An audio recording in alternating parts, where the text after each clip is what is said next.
बातमी नाशिकहून नाशिकच्या दर्ग्याविरोधातील कारवाईला सुप्रीम कोर्टानं स्थगिती दिली आहे। दर्गा ट्रस्टकडून पालिकेच्या नोटीसला सुप्रीम कोर्टामध्ये आव्हान देण्यात आलं। 21 एप्रिलला पुढील सुनावणी आहे।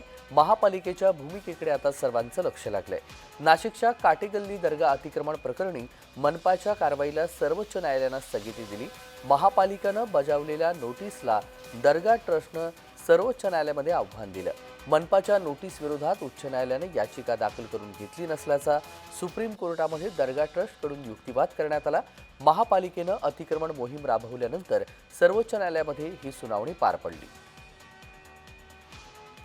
किरण गोटूर आपले प्रतिनिधी नाशिकहून जोडले गेलेले आहेत। किरण, काटेगल्लीमध्ये या सगळ्या अतिक्रमण कारवाई विरोधात हिंसाचार आपल्याला पाहायला मिळाला, दगडफेक पाहायला मिळाली आणि या कारवाई विरोधात आता दर्गा ट्रस्टच्या काही पदाधिकाऱ्यांनी सुप्रीम कोर्टामध्ये आव्हान दिलेलं आहे आणि कारवाईला स्थगिती देण्यात आलेली आहे। कसा आहे एकंदरीत घटनाक्रम?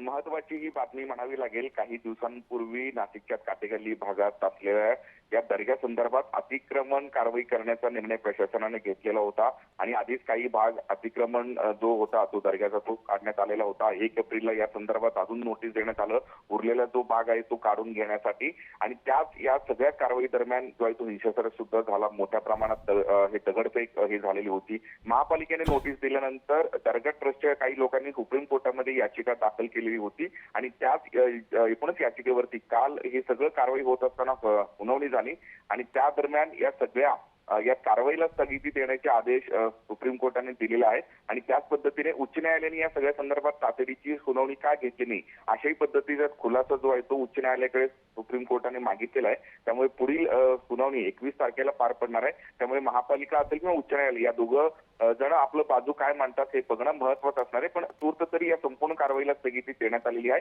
यानंतर त्या जागेवरती कुठल्याही पद्धतीचं कारवाई आता महापालिका प्रशासनाला करता येणार नाही।